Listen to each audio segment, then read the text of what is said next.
Hello, good afternoon. I'm Bob Seely. I'm the new Member of Parliament for the Isle of Wight, and this is the first of what I hope is going to be a reasonably regular video blog, or I'm not quite sure how to pronounce them. I shall look to my director behind the screen for guidance. Probably should have done one a few weeks before now, but I've been so overwhelmed with the amount of stuff that we've had to do. It feels like I've been here for about 3.5 days or 4 days, but in fact I think I've been here now about 5 weeks. So I'm going to make them nice and short, 1 minute, 2 minutes, maybe at the end of every week or at the end of a big event or a big speaking engagement in the House of Commons, so that you know what your Member of Parliament is doing. So what have I done so far? Well, I got elected on the 8th of June, and it is such a privilege and such an honour to be representing the Isle of Wight in Westminster, and I will do my very, very best for the island and to be your champion here and not the government's champion in the island. I made my maiden speech, I think about 2-3 weeks ago, and I've spoken about half a dozen times since in Parliament or in Westminster Hall, which is the other parliamentary debating chamber.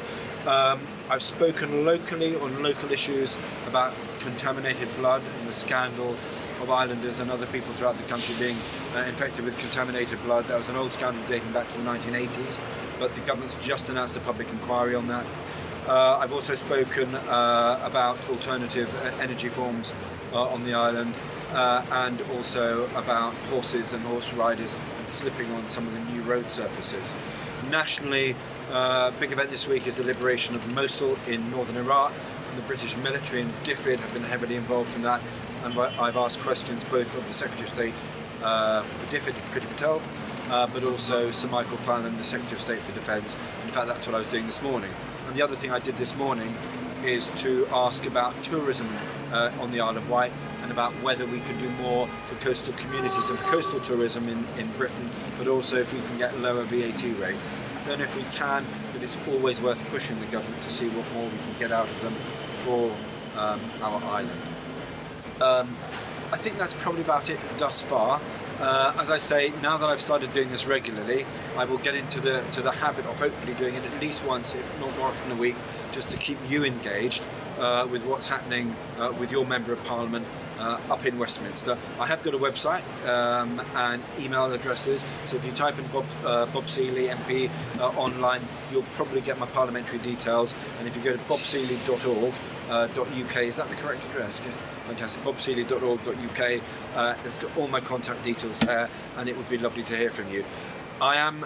We've got a little bit of a backlog of letters because I've got a lovely office manager and a great parliamentary assistant up here. We haven't got a full team yet, so we're trying to get through all the letters and emails that have been sent, and we're doing that as quickly as possible, whilst at the same time speaking on behalf of the island in Parliament. So I will speak to you in the next week or so. And for those of you, apparently I've got a Bryston Horticultural Show this weekend, Ride Slide on Sunday, which I think sounds like it's going to be quite painful, but I'm going to go down the slide. I'm not quite sure what I've got myself in for there. And there's Ride Pride on Saturday as well, and I think there's a few other events and things that I'm doing as well. Is there a bowls club on Saturday as well? Bowls club. So there's about half a dozen things I'll be doing this weekend, so maybe see you around the island at some point this weekend. Okay, thanks so much. Bye.